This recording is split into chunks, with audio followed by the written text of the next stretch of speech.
The South Korean military continues to be on high alert in case of any provocations.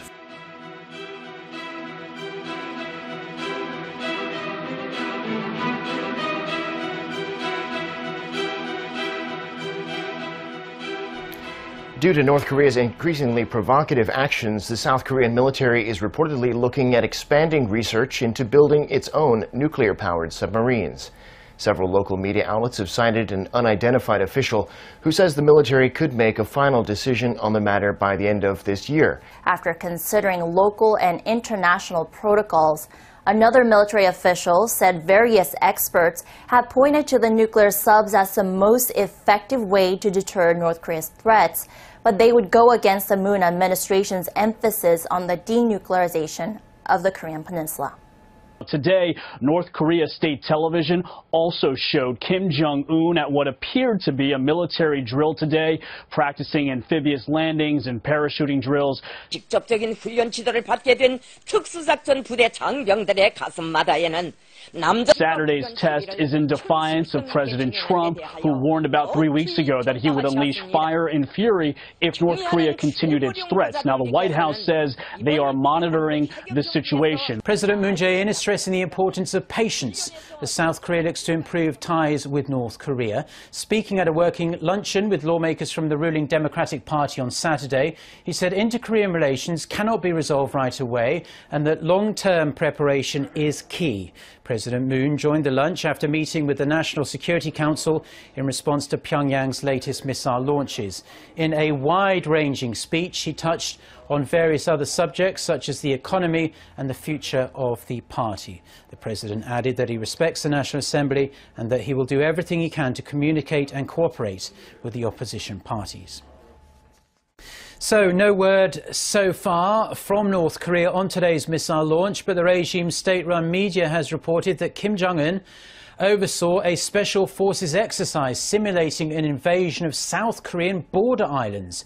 It took place on Friday, the day the regime celebrated its 57th anniversary of the Songun, or military first ideology. You're looking at pictures of the drills there. The exercises included land, sea and air units attacking a target simulating the South Korean border islands of Baekneung-do and Yeonpyeong-do.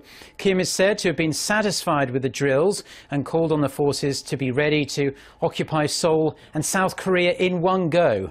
North Korea did in fact shell Yeonpyeong-do in 2010, killing 4 South Koreans, which led to Seoul significantly increasing its military presence in the area.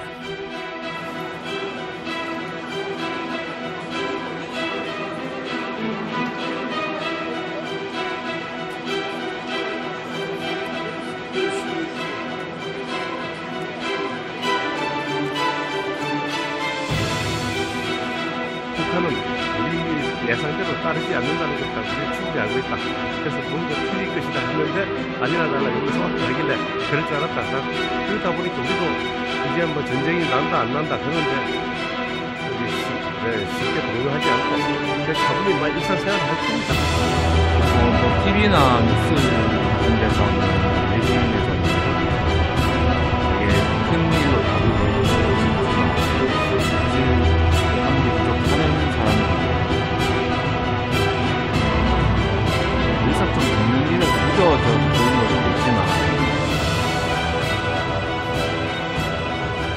Are any signs of military tensions easing on the border?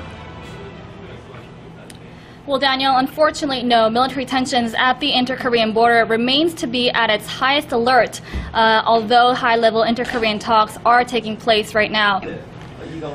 So what about South Korean military's preparations for any possible provocations from North Korea? Could you give us some specifics? Well, South Korea remains to be on its highest alert level, especially with its loudspeaker propaganda continuing at all of its 11 loudspeakers on the border. Now, South Korean and the U.S. military remains on the second highest level of their 5-level WatchCon threat alert system. A WatchCon level 2 is issued in the case of imminent threat from the north. The Allies are utilizing their full arsenal of reconnaissance satellites, planes, and other military assets. Military officials remain vigilant of any unusual movements from North Korea. The latest launch is also the first since the United Nations Security Council voted unanimously to impose strict new sanctions on Pyongyang and in response to launching those two intercontinental ballistic missiles last month. Now, the new sanctions are estimated to cost North Korea $1 billion a year, or a third of its exports.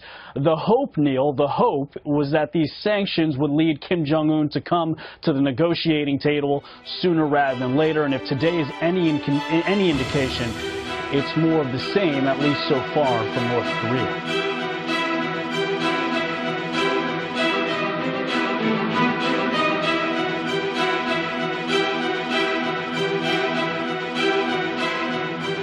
Well, look, we had a graphic up during the hit just now in which we showed that these missile launches are sort of the norm now. And I would say that if this were an ICBM, you'll see that's 13 missile tests and 21 missile launches on par to what we saw last year.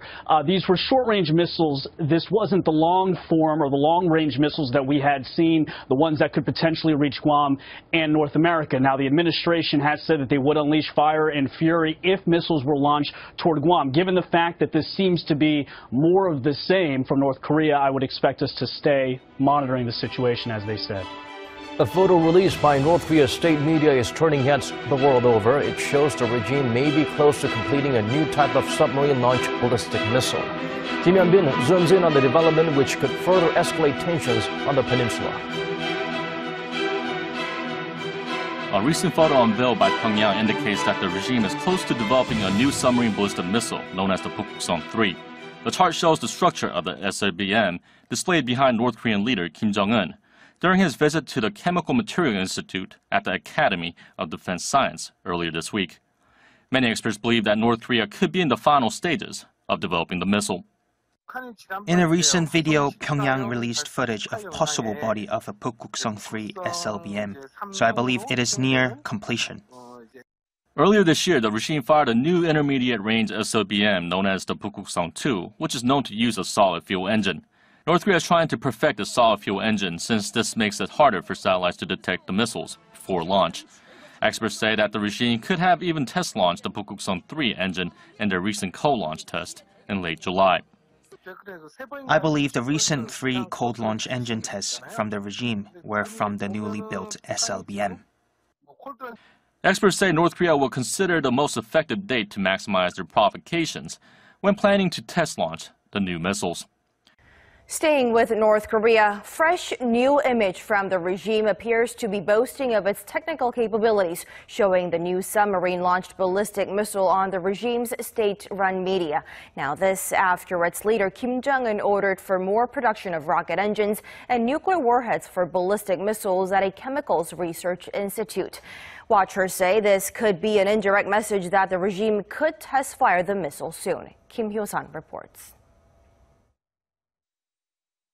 North Korea's state-run media has shown a photo of what is presumed to be a new submarine-launched ballistic missile called the Pukuksong-3.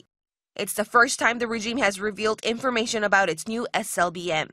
The media outlet also revealed information about its new intercontinental ballistic missile, what looks like the Hwasong-13. The same photos were shown behind North Korean leader Kim Jong-un as he visited a chemicals research institute to observe and learn about the process of manufacturing ICBMs. Kim ordered the institute to expand the production of both rocket warhead tips and solid-fuel rocket engines required for ballistic missiles launched from submarines. As the U.S.-based North Korea monitoring website 38 North recently said satellite images show Pyongyang could be preparing for a new SLBM launch, pundits say the photo can be perceived as an indirect message that its test launch could be imminent. The regime launched the Pukuksong-1 in August last year and the Pukuksong-2 earlier this year. Experts say both missiles use solid-fuel rocket engines.